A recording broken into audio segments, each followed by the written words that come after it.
আসন্ন ভোটের জন্য ইলেকশন অ্যাপ দ্রুত উদ্বোধনের নির্দেশনা দিয়েছেন প্রধান উপদেষ্টা অধ্যাপক মোহাম্মদ ইউনূস। সেই সঙ্গে এটি যেন দেশের 10 কোটিরও বেশি ভোটারের জন্য সহজে ব্যবহারযোগ্য হয় তা নিশ্চিত করতে সংশ্লিষ্ট কর্মকর্তাদের নির্দেশ দিয়েছেন তিনি। রোববার প্রধান উপদেষ্টার উপপ্রেস সচিব আবুল কালাম আজাদ মজুমদার বৈঠকের বরাত দিয়ে এসব তথ্য জানান।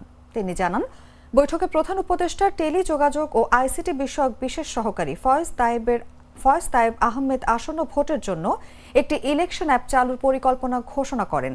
এর আগে শনিবার রাজধানীর রাষ্ট্রীয় অতিথি ভবন যমুনায় প্রধান উপদেষ্টার সভাপতিত্বে অনুষ্ঠিত এক উচ্চ পর্যায়ের বৈঠকে এই নির্দেশনা দেন তিনি। অ্যাপটিতে ফেব্রুয়ারি নির্বাচনের প্রার্থীদের তথ্য, ভোট কেন্দ্র সম্পর্কিত আপডেট এবং অভিযোগ দায়েরের জন্য ইন্টারেক্টিভ ফিচার সহ সব ধরনের প্রয়োজনীয় তথ্য থাকবে।